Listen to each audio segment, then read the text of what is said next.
Jokowi dan Putin dalam bahaya. Uni Eropa sepakat gelar KTT di Ukraina.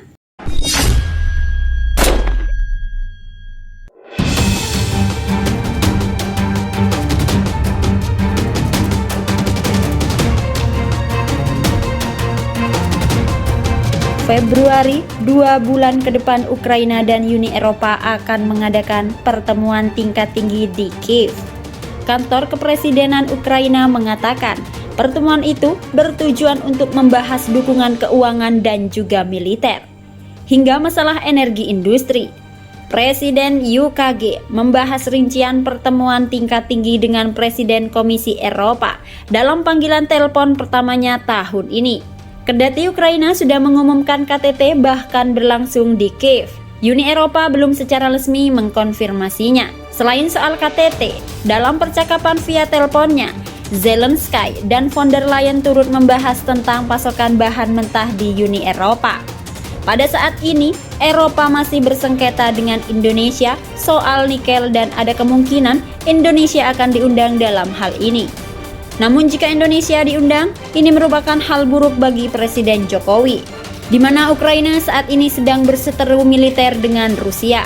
Pertemuan KTT Uni Eropa di Ukraina ini seakan menjebak dua negara, yaitu Rusia dan Indonesia, di mana dua negara ini saat ini sangat intens dalam konflik mereka dengan Uni Eropa. Di sisi lain, Presiden Rusia menanggapi atas adanya pertemuan ini.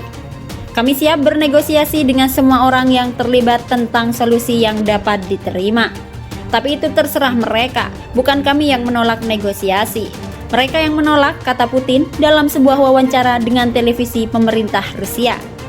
Meski terkesan melunak, Putin yakin tawaran negosiasi adalah hal yang tepat. Saya percaya bahwa kami bertindak ke arah yang benar. Kami tidak membelok dari kepentingan nasional kami, kepentingan warga negara kami, kepentingan rakyat kami, dan kami tidak punya pihak lain selain melindungi warga negara kami. Selain itu, Presiden Jokowi juga pernah memberi tanggapan kendati diskriminasi yang dilakukan oleh Uni Eropa.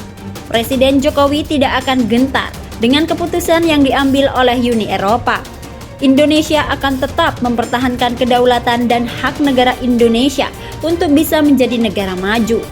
Saat ini Indonesia tengah melawan Uni Eropa dalam gugatan larangan ekspor nikel di organisasi WTO. Hal itu tidak membuat pemerintah mundur, tapi justru siap serang balik negara-negara yang menggugat termasuk Eropa. Menteri Perdagangan Zulkifli Hasan mengatakan bahwa Indonesia akan terus menghadapi tantangan apapun yang terjadi ke depannya. Pria yang biasa disapa Zulhas ini menyampaikan, dalam menghadapi hal tersebut, Indonesia telah mengajukan banding ke WTO terkait dengan ekspor nikel, kata Zulhas. Tidak apa-apa, nanti ke depannya akan dihadapi seperti apa dan sudah diajukan bandingnya. Sejalan dengan itu, Direktur Jenderal Perundingan Perdagangan Internasional menyatakan bahwa Indonesia sudah mengajukan banding ke WTO. Namun dirinya masih belum bisa memberikan penjelasan lebih jelas terkait perkembangan informasi kegiatan itu. Jadi Indonesia sudah mengajukan banding ke WTO, namun prosesnya kita belum tahu, katanya. Saat melakukan banding ke WTO tersebut, Indonesia tidak akan mengalami kendala apapun, sebab setiap negara anggota WTO memiliki hak untuk mengajukan banding. Namun ia mengatakan belum ada kabar terbaru disebabkan karena dalam pengajuan banding ini mengalami antrian yang cukup panjang, sehingga dia belum bisa memastikan kapan permasalahan ini akan selesai, yaitu tergantung di WTO nanti.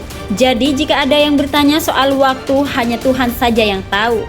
Pada November 2022 kemarin, Indonesia kalah dalam gugatan Uni Eropa di Badan Penyelesaian Sengketa terkait larangan ekspor biji nikel.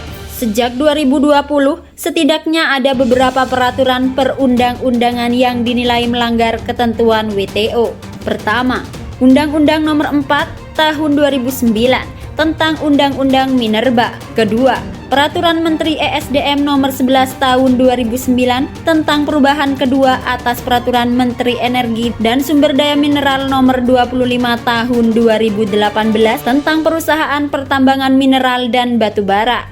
Ketiga, Peraturan Menteri Perdagangan Nomor 96 Tahun 2019 tentang ketentuan ekspor produk pertambangan hasil pengolahan dan pemurnian. Keempat, Peraturan Menteri ESDM Nomor 7 Tahun 2020 tata cara pemberian wilayah perizinan dan pelaporan pada kegiatan usaha pertambangan mineral dan batu bara.